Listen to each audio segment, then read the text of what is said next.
जैसा कि हम रोज करते हैं, कभी 20, कभी 25, कभी 15। क्वेश्चन नंबर 1 पढ़िए एक बार और जवाब देने की कोशिश। बहुत बढ़िया।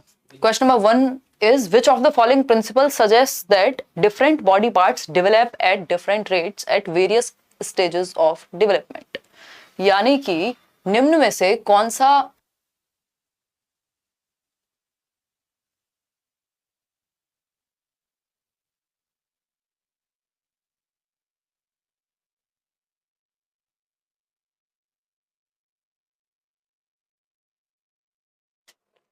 देखिए क्वेश्चन नंबर 1 है which of the following principle suggest that different body parts develop at different rates at various stages of development. यानी कि कौन सा एक विकास का सिद्धांत है जो ये मानेगा या सजेस्ट करेगा कि डिफरेंट बॉडी पार्ट्स यानी आपकी बॉडी के डिफरेंट पार्ट्स, आपका हाथ, पैर, दिमाग, शरीर, whatever it is, body parts जो है वो अलग अलग रेट पे डेवलप करते हैं, यानी डिफरेंट रेट होता है, डेवलपमेंट की जो दर है वो विभिन्न है। ठीक, ये कौन सा एक प्रिंसिपल यहाँ पे सुझाव देगा? 76% लोग कह रहे हैं डी। चलिए देख लेते हैं। Development is unidimensional. देखो डेवलपमेंट, आपका फर्स्ट रिस्पॉन्स ये था, कई सारे लोगों ने ए ऑप्शन चूज कर लिया था जब उनको कम टाइम मिला था, तो उन्होंने यूनिडायमेंशनल कर लिया। देखो यूनि का मतलब होता है सिंगल, तो हमेशा ध्यान रखना बच्चे की भलाई मल्टी में है ना कि यूनि में। हमेशा याद रखिएगा 99.9% जगह पे ये चीज आपके काम आएगी, ये फंडा है। यूनि मतलब सिंगल, यूनिफॉर्म इंस्ट्रक्शन हो, यूनिडायमेंशनल हो, ये बिल्कुल भी पॉजिटिव नहीं है, क्योंकि बच्चे जब मल्टीपल तरह के हैं तो यूनि से काम थोड़ी चलेगा। यूनि मतलब सेम, सिंगल। तो मल्टी डायमेंशनल हो तब तो समझ आता है, बहुआयामी होना चाहिए। विकास जो है वो बहुआयामी है, ना कि सिंगल आयाम है या एक आयामी है। सिर्फ एक पक्ष में थोड़ी होता है कि शरीर बढ़ रहा है तो शरीर ही बढ़ेगा, दिमाग भी है, सामाजिक विकास भी है, इमोशनल डेवलपमेंट भी है, उसमें मॉरल भी आ जाएगा, उसमें लैंग्वेज भी आएगा। तो बेसिकली यूनिडायमेंशनल नहीं होता, development is multi dimensional develop. और इसीलिए हम मल्टी लिंगुअलिज्म की बात करते हैं, इसीलिए हम बात करते हैं आपकी मल्टीपल इंटेलिजेंस की, क्योंकि हमारा मल्टीपल तरह से जो है डेवलपमेंट है, मल्टी डायमेंशनल है, कई सारी डायमेंशंस हैं। इसीलिए हम बात करते हैं कि डिफरेंशिएटेड इंस्ट्रक्शन हम दें। बेसिकली यूनि को हटा के मल्टी लाना है, ये याद रखिएगा पूरे पेडागोजी में। Development is unidirectional. अगेन भाई डायरेक्शन ना तो यूनि डायरेक्शन भी नहीं हो सकती और डायमेंशन भी नहीं हो सकती। डायरेक्शन है कि एक ही दिशा है, एक ही दिशा में बढ़ेगा। डायमेंशन है कि बाकी प्रकार नहीं है, सभी प्रकार हैं, कई प्रकार हैं। Development is a discontinuous process. ये दुनिया में कोई भी नहीं कहेगा, मतलब कुछ लोग हैं जो स्टेजेस की बात करते हैं, उनके अलावा जनरली अगर हम बात करते हैं तो development is a continuous process, सतत प्रक्रिया है। वूम्ब टू टूम्ब जाएगा, यानी गर्भ से कब्र तक चलने वाली प्रक्रिया है, विकास कभी समाप्त नहीं होता। तो डी ऑप्शन ही बचता है हमारे पास एक सही उत्तर। पढ़ लेते हैं क्यों है सही।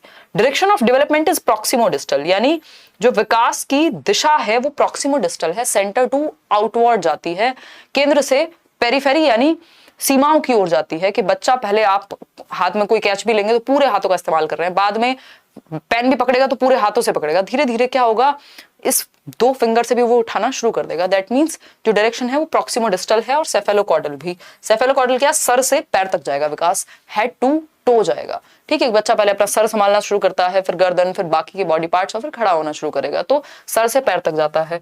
तो ये दोनों ही दिशाएं हैं। बाकी 3 जो है वो बिल्कुल भी सही बात डेवलपमेंट के विषय में नहीं है। बहुत ही इजी सा क्वेश्चन था, बस लैंग्वेज थोड़ी ट्वीक की हुई थी। क्वेश्चन नंबर 2 देखिए। कल आप लोगों ने बहुत क्वेश्चंस गलत किए हैं, आप लोग कमेंट्स में बोल भी रहे थे, और यही गलतियां हमें हटानी है, क्योंकि अभी तो नॉर्मल क्वेश्चंस हैं, जब ये और मुश्किल क्वेश्चंस आएंगे तब तो और दिक्कत होगी। तो विच of the following statements is correct? कौन सा एक स्टेटमेंट सही है, करेक्ट है? पहला ऑप्शन है children's development takes place in a socio cultural context, यानी जो बच्चों का विकास है वो सामाजिक सांस्कृतिक परिप्रेक्ष्य में काम करता है, बात तो ठीक है। फिर है childhood is a period that can be divided into 10 distinct stages, यानी बचपन या बाल्यावस्था वह अवधि है जिसको 10 स्टेज में डिवाइड कर सकते हैं। फिर है children's thinking is not influenced by social interactions, यानी बच्चों की जो सोच है, जो चिंतन है, वो प्रभावित नहीं होता समाज में इंटरेक्ट करने से। क्यों नहीं होता भाई? जब आप 4 लोगों से मिलेंगे दिमाग भी आपका उनसे प्रभावित होगा ही होगा, कुछ हद तक तो होगा ही, तो ये नहीं कह सकते। Children's development is solely determined by genetics, ऐसा भी नहीं है सिर्फ जीन्स या हेरिडिटी या आनुवंशिकता से ही प्रभावित होता हो, वातावरण का भी अहम रोल है। तो ये दोनों तो वैसे ही हट गए। बात रही 10 डिस्टिंक्ट स्टेजेस की, तो ऐसे तो अलग अलग लोगों के हिसाब से अलग अलग स्टेजेस हैं। रॉस ने 8 दी है, कोई और 4 देगा, कोई 3 देगा, तो ये तो कोई एक यूनिवर्सल बात नहीं है। तो A option is the right answer, जो कि 93% लोग आप लोग दे भी रहे हैं। Children's development takes place in a socio cultural context, सामाजिक सांस्कृतिक संदर्भ में बच्चों का विकास होता है। कैसे भाई, जिस समाज में जिस संस्कृति से वो हैं ऐसे ही लोगों से इंटरेक्ट करेंगे, ऐसी ही किताबें पढ़ेंगे, ऐसे ही भजन सुनेंगे, गाने सुनेंगे, कुरान पढ़ेंगे, वॉट एवर इट इज, जो भी उनका सोसाइटी और कल्चर है उसी परिप्रेक्ष्य में उनका विकास होगा। ये बात बिल्कुल 100% सही है, इसमें कोई भी दोहराए नहीं है, वाइगॉस्की भी ऐसा ही मानते हैं। ठीक, तो A option is the right answer over here. आगे बढ़ेंगे नेक्स्ट क्वेश्चन की तरफ। क्वेश्चन नंबर 3 देखिए, the process of predetermined unfolding of genetic dispositions is called, यानी कि आनुवंशिकता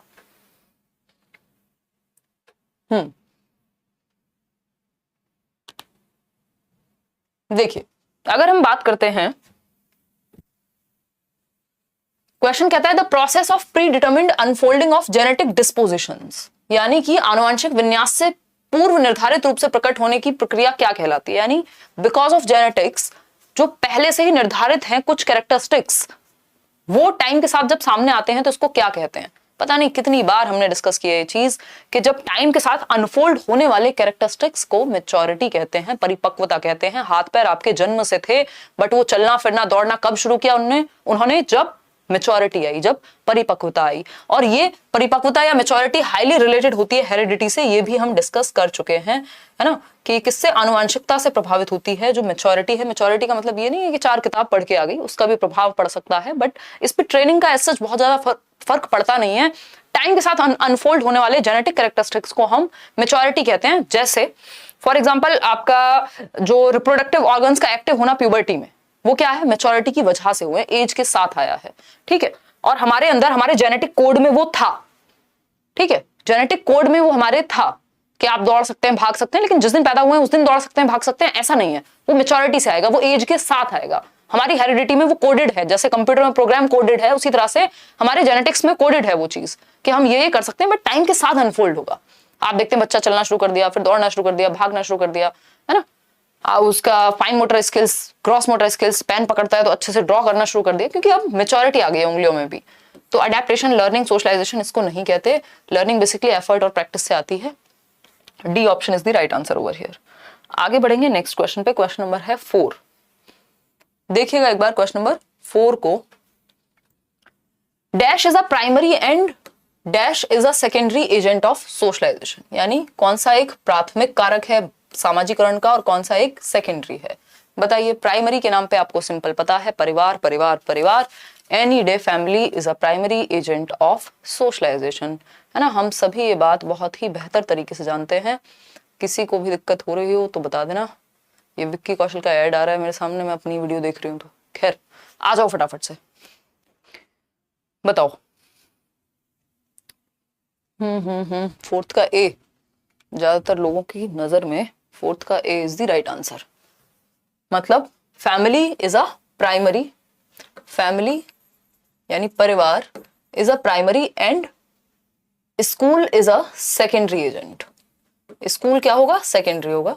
ठीक, मीडिया सेकेंडरी होता है, फैमिली प्राइमरी। तो ये तो ऑपोजिट हो गया भाई। पहले क्या पूछा है, पहले पूछा है प्राइमरी तो फैमिली है, सेकेंडरी क्या है, स्कूल। पहले पूछा है प्राइमरी, स्कूल तो प्राइमरी नहीं हो सकता, मीडिया प्राइमरी नहीं हो सकता, मीडिया प्राइमरी नहीं हो सकता। तो A option is the only correct answer over here. आगे बढ़ेंगे next correct option over here. आगे बढ़ेंगे क्वेश्चन नंबर 5 पे। क्वेश्चन नंबर 5 देखिएगा एक बार। क्वेश्चन नंबर 5 क्या कहता है समझिए थोड़ा सा, है ना, समझने का कीजिए प्रयास। क्वेश्चन नंबर 5 क्या कहता है, according to Lawrence Kohlberg what is the primary basis for 7 to 8 year old children's moral decisions, यानी 7 से 8 वर्ष का बच्चा जो कि प्राइमरी स्कूल में होगा, है ना, उसके मॉरल डिसीजंस का, उसके नैतिक निर्णयों का आधार क्या होगा। कि मान लो वो झूठ ना बोले या वो चोरी ना करे, ये वो क्या सोच के करेगा कि चोरी करना खराब बात होती है ना, हमारा अधिकार नहीं है किसी और की चीज पे, ये सब सोचेगा वो नहीं। पहली ही स्टेज में होगा प्राइमरी क्लास का बच्चा, वो है पनिशमेंट एंड ओबीडियंस, दंड एवं आज्ञा पालन, जो कि पहली स्टेज है किसकी, मॉरल डेवलपमेंट की, कोहलबर्ग की, है ना। फिर उसके बाद आपका म्यूचुअल गिव एंड टेक आ जाता है। ठीक, तो पनिशमेंट से बचने के लिए वो आज्ञा का पालन करता है कि अगर मैंने होमवर्क नहीं किया तो मम्मी डांट लगाएंगी या फिर टीचर से पनिशमेंट मिलेगी, इसलिए वो आज्ञा का पालन करता है। उसके मॉरल डिसीजंस पनिशमेंट और ओबीडियंस बेस्ड होते हैं, राइट। आगे बढ़े नेक्स्ट क्वेश्चन पे। क्वेश्चन नंबर 6 देखिएगा एक बार। Seriation in Jean Piaget's theory refers to, seriation याद कीजिए, बहुत बार हमने डिस्कस किया है CCS, यूनिवर्सिटी का भी आपको एग्जांपल दिया था चौधरी चरण सिंह। CCS क्या है यहाँ पे? कंजर्वेशन, और क्या था? Conservation, classification, seriation. कंजर्वेशन बोले तो संरक्षण, कि बच्चों को समझ में आ जाएगा कि शेप और साइज चेंज होने से वॉल्यूम चेंज नहीं होता, क्वांटिटी चेंज नहीं होती। 500 ml पानी है, उसको आप ट्रक में डालो, आप टब में डालो, आप बाल्टी में डालो, चाहे एक बॉटल में रखो, 500 ml ही रहेगा। This is conservation. ठीक। क्लासिफिकेशन क्या है? कि वो अलग अलग कैरेक्टरिस्टिक्स के बेसिस पे चीजों को कैटेगराइज करने लग जाएगा। तीसरी चीज है सीरिएशन, यानी सीरीज में लगाने लग जाएगा, जैसे असेंडिंग और डिसेंडिंग ऑर्डर में। तो ये कब आता है? कॉन्क्रीट ऑपरेशनल स्टेज में CCS आ जाता है, जो कि थर्ड स्टेज है। ठीक। The ability to order objects based on one dimension, for example length. यानी मान लीजिए यहां हमारे पास 3 पेन हैं, तो बच्चों को पता है कि ये सबसे छोटा है लेंथ वाइज, ये इसके बाद, फिर ये इसके बाद। ये क्या? सीरिएशन में लगाना आ गया, असेंडिंग डिसेंडिंग में लगाना आ गया किसी एक प्रॉपर्टी के बेसिस पे, चाहे वो कलर के बेसिस पे हो, चाहे वो लेंथ के बेसिस पे हो। 66% आंसर्स ही सही आ रहे हैं इसमें, तो आपके 90% से ज्यादा आंसर सही आने चाहिए थे। ठीक। The ability to take the perspective of others, इसको हम कहते हैं कि ईगोसेंट्रिज्म जा रहा है, इसको सीरिएशन नहीं कह सकते, कि दूसरे के पर्सपेक्टिव को अब वो समझने लगा है, दैट मीन्स उसमें ईगोसेंट्रिज्म की जो मात्रा है वो हो गई है कम। ठीक है जी, इतनी बात क्लियर है हमें। आगे बढ़े। A narrative form of thinking is used in story telling.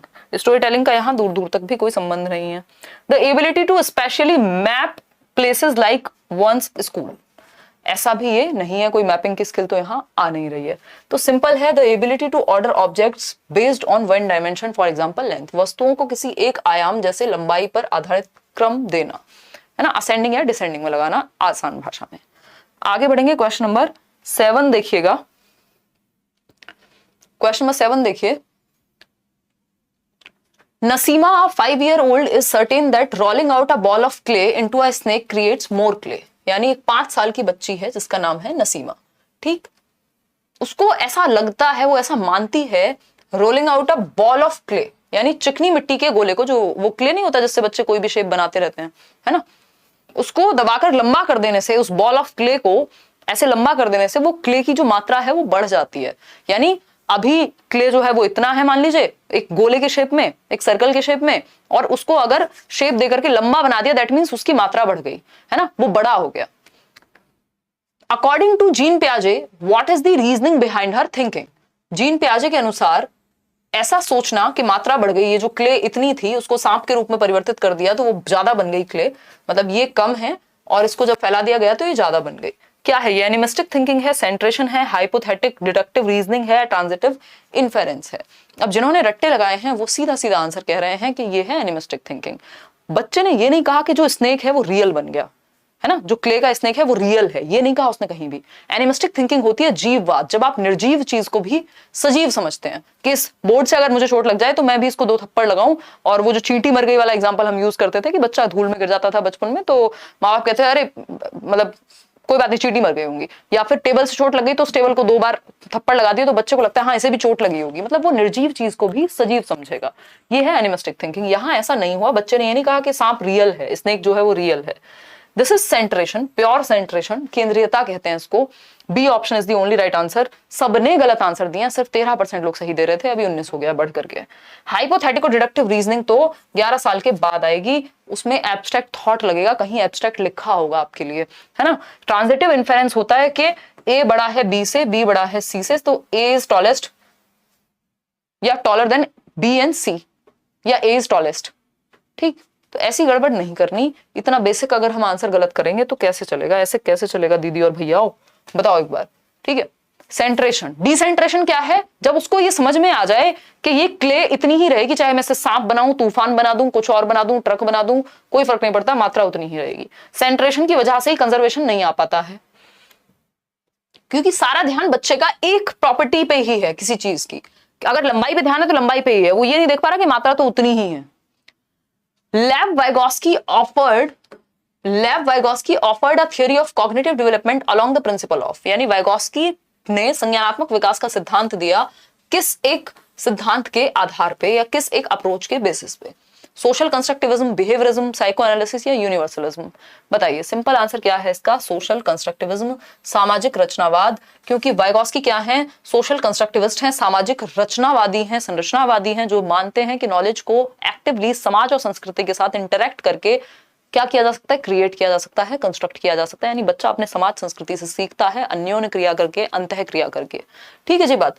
तो सामाजिक संरचना क्लियर है बात। बिहेवियरिज्म तो व्यवहारवाद की बात तो वाइगॉस्की दूर दूर तक नहीं करेंगे। स्किनर, पावलोव, थॉर्नडाइक, हल, टॉलमैन और क्या पढ़ रहे थे हम, गुथरी, ये लोग हैं जो बिहेवियरिज्म को फॉलो करते हैं। जेबी वॉटसन। ठीक, साइको एनालिसिस में सिगमंड फ्रॉइड आ जाएंगे, कार्ल गुस्ताव युंग आ जाएंगे, एडलर वगैरह। फिर आता है यूनिवर्सलिज्म, जिसकी बात हम कभी करते ही नहीं है। ठीक, तो A option is the right answer. Question number 9 देखिएगा एक बार।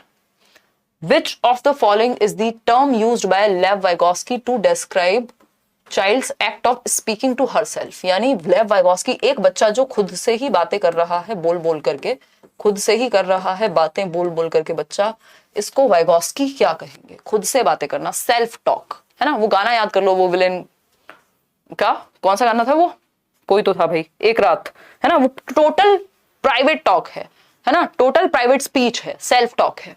ठीक, प्राइवेट स्पीच कब है? जब बच्चा किसी और से बात नहीं कर रहा, लेकिन ऐसा भी नहीं है कि वो मन में बात कर रहा हो, वो बोल बोल करके खुद से बातें कर रहा है। अरे वो मेरी वो वाली ट्रेन कहाँ गई? अरे हिमांशी यार तुम भी ना कैसी हरकतें करती हो, है ना, पागल ही हो एकदम। खुद से बातें कर रहे हो आप। ठीक, पेपर में जाकर के याद कर रहे हो, अरे ये बताया तो था, खुद से ही बातें कर रहे हो। This is private speech. मन में नहीं बोल रहे हो, बाहर बोल रहे हो। ठीक है, प्राइवेट स्पीच यानी खुद से बात करना, सेल्फ टॉक। टॉक अलाउड तो फिर सोशल स्पीच हो गया कि आप बाहर बोल बोल के किसी और से बात कर रहे हो। ठीक है, स्कैफोल्डिंग, ये तो टेम्परेरी हेल्प है। ईगो सेंट्रिज्म की बात पियाजे करते हैं। ये ईगो सेंट्रिक स्पीच होती यदि पियाजे के अनुसार पूछा होता। अगर पियाजे के अकॉर्डिंग पूछे तो इसको ईगो सेंट्रिज्म कहेंगे, ईगो सेंट्रिक स्पीच कहेंगे। वाइगॉस्की के अनुसार this is private speech and it helps in directing one's thought, यानी बच्चे के थॉट को सेल्फ डायरेक्शन के लिए, स्व निर्देशन के लिए काम आता है कि हम खुद को बोल बोल के दिशा देते हैं, है ना। मूर्ख नहीं है, हम खुद को दिशा दे रहे हैं खुद से बात करके। तो this is private speech. Vygotsky ने, ये 3 से 6 वर्ष के बीच में रहती है प्राइवेट स्पीच। वाइगॉस्की ने 3 प्रकार बताए हैं स्पीच के। जल्दी से बताओ, घर में शोर मचाना शुरू कर दो, जोर जोर से बताओ खुद को बोल के। एक है सोशल स्पीच, सामाजिक वाक, जब बच्चा बोल बोल करके एक दूसरे से बात करे, आपसे बात करे। ठीक है, ये 2 वर्ष के अराउंड आ जाती है। 2 वर्ष में बच्चा बोलना शुरू कर देता है, 2 वर्ड जोड़ के एक सेंटेंस बनाना। फिर आती है प्राइवेट स्पीच, 3 से 6 वर्ष के अराउंड, यानी निज वाक बोलते हैं इसको। 3 से 6 वर्ष खुद से ही बोल बोल के बातें करेगा। फिर आती है साइलेंट इनर स्पीच, यानी अब वो मन मन में किसी को कुछ भी कह सकता है या सोच सकता है मन में, यानी जो ये स्पीच थी अंदर चली गई। और ये आपकी कुछ 6 वर्ष से 5-6 वर्ष से शुरू हो जाती है। और फिर ये तो रहती ही हैं, तीनों ही रहती हैं। तो वाइगॉस्की के टाइप्स ऑफ स्पीच हैं ये, है ना। भाषा के प्रकार उनके हिसाब से, भाषण के प्रकार। ठीक है जी, आगे बढ़ जाए नेक्स्ट पे। पियाजे इसी स्पीच को ईगोसेंट्रिक कहते हैं बच्चा अहम केंद्रित है, सेल्फ सेंटर्ड है, इसलिए खुद से बातें करता है। ये किसी काम की नहीं है एज पर पियाजे, बट वाइगॉस्की के अनुसार ये बहुत ही काम की है। क्वेश्चन नंबर 10 देखिए, विच of the following कैरेक्टराइजेज a progressive classroom? Progressive classroom क्या है? जहां एक्टिविटी सेंटर्ड हो जो क्लास, जो लर्निंग बाय डूइंग को सपोर्ट करे, जो चाइल्ड सेंटर्ड हो, जो बच्चे को केंद्र में रखे। इसकी बात कौन करता है? जॉन डूई बात करते हैं इसकी, है ना, जिनको हम जॉन डीवी भी कह रहे हैं, जिन्होंने लैब स्कूल्स खोले शिकागो में, अमेरिका के। ठीक, 19वीं सेंचुरी में।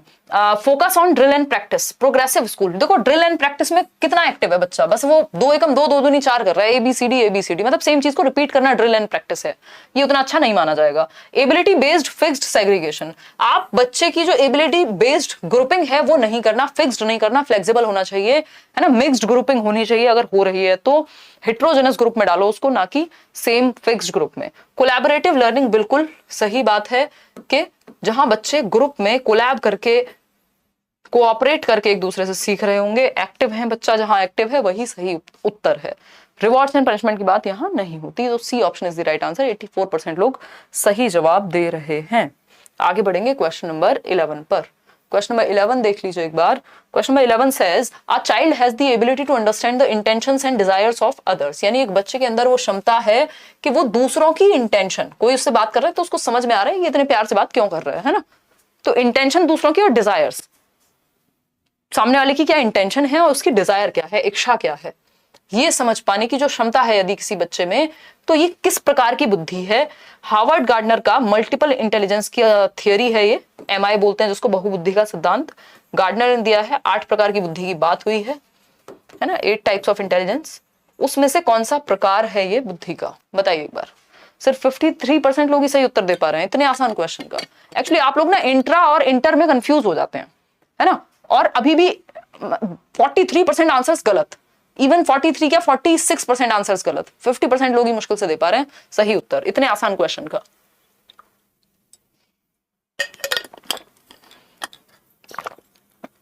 लाइक शेयर सब्सक्राइब करना भूल जाते हो, हैं देखने में मग्न हो जाते हो, ये भी अच्छी बात है।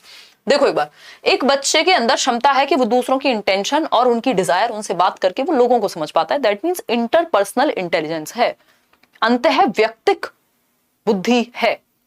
अब समझ पा रही हूं मैं गड़बड़ क्या है, ये हिंदी में ऊपर नीचे लिख दिया इन्होंने, है ना, ये अंतः, हाँ आते हैं, चलो हिंदी वाली प्रॉब्लम पे आएंगे। स्पेशल इंटेलिजेंस हो नहीं सकता। स्पेशल क्या होगा, जो आपका कार्टोग्राफर है, जो व्यक्ति मैप बनाएगा, इंटीरियर डेकोरेटर है, मूर्तिकार है, उन सब में स्पेशल पाई जाएगी, स्पेस से रिलेटेड या डायरेक्शन से रिलेटेड। नेचुरलिस्टिक गार्डनर या फिर फार्मर वगैरह में पाई जाएगी, जो लोग खेती कर रहे हैं या जिनको गार्डनिंग का शौक है या जो भी नेचर से रिलेटेड है। देखो इंट्रा होता है स्वयं, सेल्फ। इंट्रा मतलब खुद को समझने में जो व्यक्ति अच्छा है वो है इंट्रा पर्सनल इंटेलिजेंस रखने वाला व्यक्ति। जो लोगों को समझने में अच्छा है वो है इंटरपर्सनल इंटेलिजेंस व्यक्ति। थियरिस्ट हो सकता है एक, है ना, इवन टीचर्स भी हो सकते हैं। अंतरा व्यक्तिक और अंतः व्यक्तिक क्या है, खुद में। देखो हिंदी में उल्टा हो जाता है ये, अंतरा का मतलब है यहाँ पे 2 या 2 से अधिक लोगों में, हिंदी में उन्होंने थोड़ी सी गड़बड़ की है, ठीक, तो अंतः व्यक्तिक तो खुद में होगा, ठीक। इंग्लिश में पढ़ लिया करो, और इंग्लिश देखो ये बोर्ड, सारे बोर्ड्स कहते हैं जितने भी एग्जाम्स लेते हैं, अगर हिंदी और इंग्लिश में कंफ्यूजन क्रिएट होती है, गलती है अगर मान लीजिए हिंदी में, तो इंग्लिश वाले को ही फाइनल माना जाता है। तो आप इंग्लिश की साइड जरूर पढ़ें जब भी आपको कंफ्यूजन लगे। तो ऐसा मत कीजिए कि आप सिर्फ हिंदी पढ़ते हैं, तो आज की डेट में वो जमाना नहीं रह गया, सिर्फ हिंदी पढ़ के आंसर कर दोगे। पेपर में कई जगह पे गलतियां होती है हिंदी साइड में, और वो इंग्लिश को ही कंसिडर करते हैं। तो सही उत्तर इसका इंटर है, क्योंकि 2 या 2 से अधिक, जैसे हम बात करते हैं ना इंटर स्टेट, इंटरनेशनल। इंट्रा क्या है, सेम स्टेट में या सेम देश में, या खुद को ही जानना इंट्रा है। आगे बढ़ेंगे, क्वेश्चन नंबर 12 पढ़िए। एनईपी का एक क्वेश्चन है, Which of the following statements is proposed in National Education Policy 2020? यानी एनईपी में कौन सी एक बात कही गई है। Being educated in one's mother tongue is determined to educational and technological advancements. यदि आप अपनी मातृभाषा में शिक्षित होते हैं तो ये आपको प्रौद्योगिकी में उन्नत करेगा, यानी टेक्नोलॉजिकल एडवांसमेंट में और बाकी चीजों में हेल्प करेगा। फिर इसके बाद आता है second option, schools should encourage children to learn and speak English as their first language.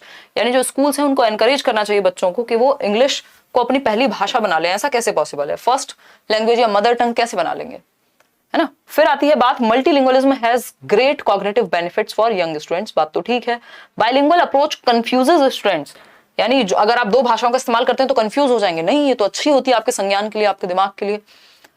Being educated in one's mother tongue is detrimental to educational and technological advancements. देखो ये वर्ड इन्होंने गड़बड़ लिख दिया कि रुकावट बनेगा यदि आप अपनी मातृभाषा में पढ़ते हैं, तो आपकी एजुकेशनली आप बेहतर नहीं कर पाएंगे या फिर टेक्नोलॉजिकली आप बेहतर नहीं कर पाएंगे। हम रुकावट नहीं मानते मातृभाषा को कहीं से भी। C option is the only right answer, जो कि आप लोग दे भी रहे हैं 78%। Multilingualism has great cognitive benefits for young students. ऐसा रिसर्च में भी पाया गया है कि जिन लोगों को 2 या 2 से अधिक भाषाएं बोलनी आती हैं, वो संज्ञानात्मक रूप से, वो दिमागी रूप से ज्यादा बेहतर, उनका जो कॉग्निशन है, उनकी thinking, perception, imagination, problem solving, decision making, memory, ये सारी स्किल्स अच्छी होती है, उनका संज्ञान, उनकी समझ बेहतर होती है जिनको ज्यादा भाषाओं का ज्ञान होता है। तो बहुभाषिता एक अच्छी रिसोर्सफुल चीज है। C option is the right answer. Question number 13 देखिएगा एक बार, जेंडर रोल्स आर, यानी जो लिंग भूमिकाएं हैं वो क्या है। अब देखो ऑप्शन में चेंज करेगा, ऑप्शन चेंज होगा, टॉपिक तो सेम ही है, भाषा, ऑप्शन में भी लैंग्वेज चेंज कर दी है बस। जेंडर रोल्स क्या होते हैं, जो समाज ने भूमिकाएं दी हैं। जेंडर क्या है, एक सोशल कंस्ट्रक्ट है। जेंडर क्या है, एक सामाजिक संरचना है, सोशल कंस्ट्रक्ट है। और वहीं अगर सेक्स लिखा होगा तो हम कहेंगे बायोलॉजिकल कंस्ट्रक्ट है ना। सेक्स क्या है, बायोलॉजिकल कंस्ट्रक्ट है, हमारी बायोलॉजी से संबंधित है। ठीक ठीक,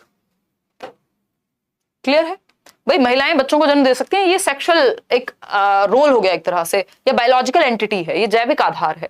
लेकिन महिलाएं ही खाना बनाएंगे, दिस इज सोशल कंस्ट्रक्ट, वो फिर जेंडर हो गया। ठीक, तो जेंडर क्या है, समाज ने बनाया है, सेक्स बायोलॉजिकल है, जैविक है। ठीक, अब इसमें सारे लोग गलत आंसर दे रहे हैं, भर भर के 58% लोग गलत आंसर दे रहे हैं, है ना।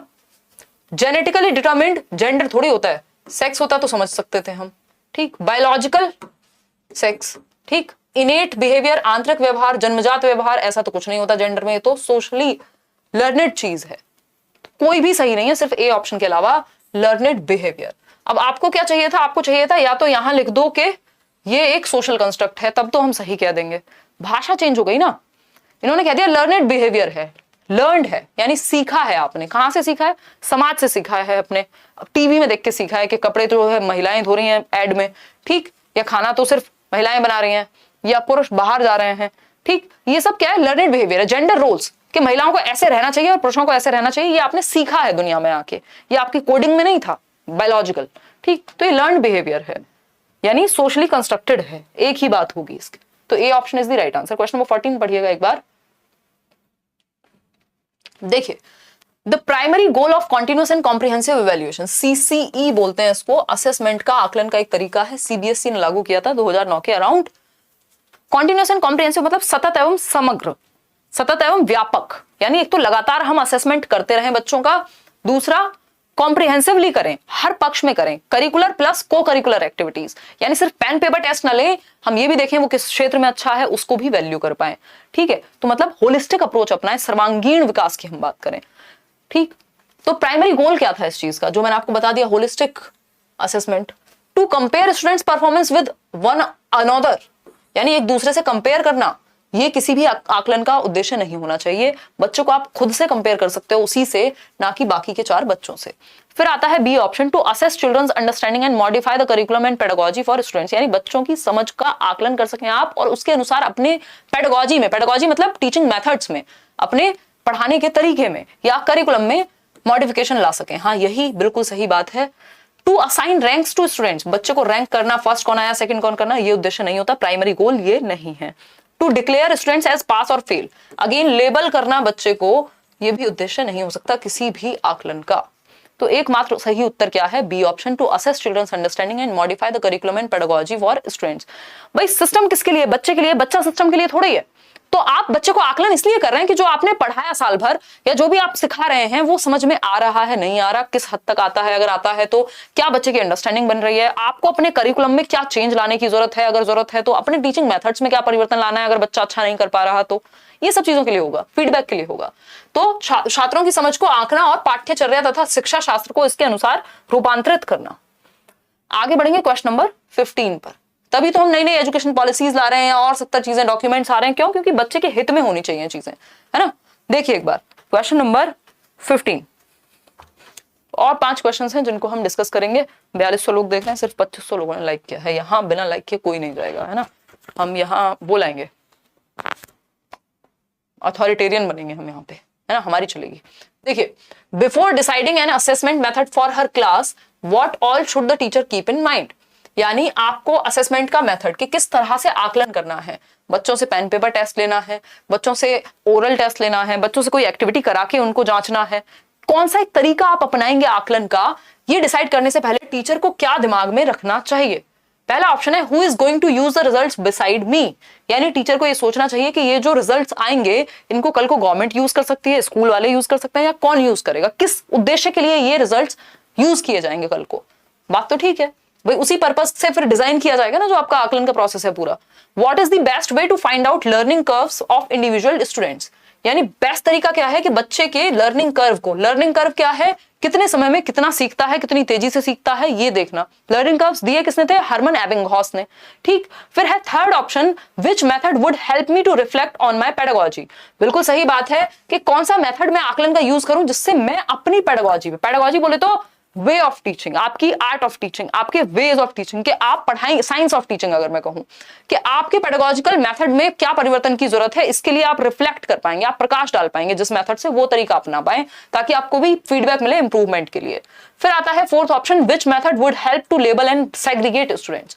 इतना नेगेटिव वर्ड है ये लेबल करना, बच्चे पे ठप्पा लगाना आपका काम नहीं है कि तुम पास हो, फेल हो, थर्ड हो, बुरे हो, अच्छे हो, लेबल नहीं करना आपको, और सेग्रीगेट कभी नहीं करना, इंक्लूड करना है, ठीक है। Segregation is against the law of nature. Inclusive education में हम ये बात पढ़ते हैं कि अलगाव प्रकृति के नियमों के खिलाफ है। जैसे मदर नेचर हम सबको इंक्लूड करके रखती है, वैसे ही आपको भी एक क्लास में बच्चों को इंक्लूजन में लाना है, ना कि सेग्रीगेट करना है, अलग थलग नहीं करना कि तुम 35% लाते हो तुम एक साथ बैठो, तुम 50 लाते हो तुम एक साथ बैठो, टॉपर्स से दूर रहो। सेग्रीगेट नहीं करना, लेबल नहीं करना। तो फोर्थ ऑप्शन को छोड़ के बाकी तीनों बातें सही हैं, फर्स्ट सेकंड और थर्ड। फर्स्ट सेकंड थर्ड आपके ए ऑप्शन में ही गिवन है, फोर्थ तो हो ही नहीं सकता। फर्स्ट और सेकंड इसलिए नहीं होंगे क्योंकि थर्ड भी तो सही है ना, थर्ड में भी गलती नहीं है, तो ओनली ए ऑप्शन सही। 50% लोग कंफ्यूज हो गए इसमें, है ना। आगे बढ़ेंगे क्वेश्चन नंबर 16 पे। पढ़िएगा, पढ़िए क्वेश्चन, कुछ 5 सेकंड ले लीजिए। इंक्लूसिव एजुकेशन इंप्लाइज दैट, समावेशी शिक्षा से अभिप्राय है कि, इंक्लूसिव एजुकेशन से क्या अभिप्राय है बताइए एक बार। पहला ऑप्शन है EWS, economically weaker section quota be made available only in government schools. यानी इंक्लूसिव एजुकेशन ये कहेगा कि ईडब्ल्यूएस कोटा जो है सिर्फ गवर्नमेंट स्कूल्स में दो, क्यों प्राइवेट स्कूल में नहीं पढ़ सकते गरीब बच्चे, तो ईडब्ल्यूएस कोटा तो 25% दिया जाता है आरटीई के अकॉर्डिंग प्राइवेट स्कूल्स में भी। Students with disabilities should be placed in special schools. देखो इंक्लूसिव एजुकेशन स्पेशल स्कूल्स की बात नहीं करता, वो कहता है एक स्कूल एजुकेशन फॉर ऑल, यानी हर तरह का बच्चा एक रेगुलर क्लासरूम में पढ़ पाए। Only English be taught in government schools, ऐसा नहीं है कि इंग्लिश को सिर्फ गवर्नमेंट स्कूल्स में पढ़ाया जाए। देखो जहां भी बात इंक्लूसिव की आएगी वहां बात आएगी ऑल चिल्ड्रन की, हर तरह का बच्चा सीख पाए एक ही छत के नीचे, under the same roof. All children irrespective of their abilities be provided quality education, योग्यताओं से परे होके, यानी हर तरह के बच्चे को गुणवत्ता वाली शिक्षा मिल सके, उपलब्ध हो सके, है ना, क्वालिटी एजुकेशन मिल सके, ये कहता है इंक्लूसिव एजुकेशन। तो D option is the only right answer over here. Question number 17 देखिए, ये आंसर आपने सही दिया है। क्वेश्चन नंबर 17 है, एक है स्टेटमेंट, दूसरा है रीजन, ठीक है, असर्शन और reason. While teaching a teacher should use a variety of ways to represent the context of teaching, यानी पढ़ाते समय एक टीचर को वैरायटी ऑफ वेज का इस्तेमाल करना चाहिए ताकि वो कॉन्टेक्स्ट में पढ़ा पाए, यानी संदर्भ से जोड़ पाए, बच्चों के जीवन से जोड़ पाए चीजों को।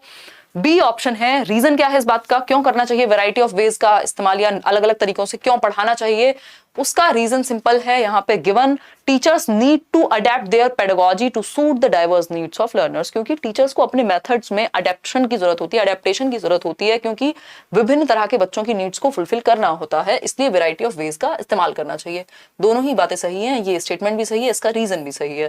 That means both A and R true and R is the correct explanation of A, ऐसा नहीं है कि करेक्ट नहीं है आर, ठीक है जी। तो सिंपल आंसर है ए ऑप्शन, जो आप लोग दे भी रहे हैं। आगे बढ़ेंगे क्वेश्चन नंबर 18 पर। क्वेश्चन नंबर 18 कहता है, देखिएगा एक बार, a child is facing regular difficulty in writing, यानी बच्चे को लगातार दिक्कत हो रही है नियमित रूप से लिखने में, किसमें, लिखने में, राइटिंग में दिक्कत है। She also experiences a challenge in formation of alphabets and spacing of words, यानी अल्फाबेट फॉर्म करने में, मान लो ए बनाना है तो वो ठीक से नहीं बना पाती है ना, और स्पेसिंग में मान लीजिए लिखा है वर्ड्स, है ना, अब इसके बाद वाटर लिखना है तो वो कभी बिल्कुल पास लिख देगी या बहुत दूर लिख देगी बच्ची, ठीक है। तो अल्फाबेट फॉर्मेशन में दिक्कत है, यानी वर्ड्स को बनाने में, अक्षरों को बनाने में दिक्कत है, स्पेस कितना रखना है इसमें दिक्कत है।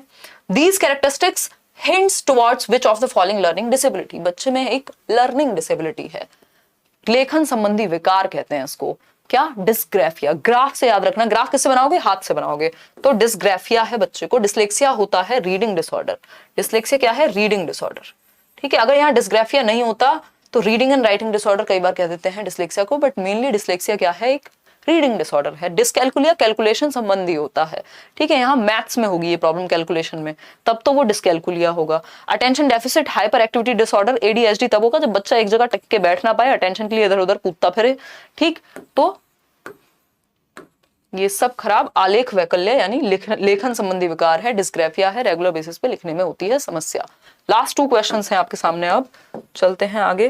क्वेश्चन नंबर 19 देखिएगा, to cater to individual differences among the students a teacher should, यानी व्यक्तिगत विभिन्नताओं का अगर आपको ध्यान रखना है, व्यक्तिगत विभिन्नताएं क्या हैं, हम सभी एक दूसरे से अलग हैं, हमारे इंटरेस्ट में, एप्टीट्यूड में, कलर में, शेप में, साइज में, इंटेलिजेंस में, बहुत सारे आधार पे हम सब में भिन्नताएं पाई जाती हैं, कोई भी 2 लोग बिल्कुल सेम नहीं हो सकते, हो जाएंगे तो रोबोट बन जाएंगे, ठीक।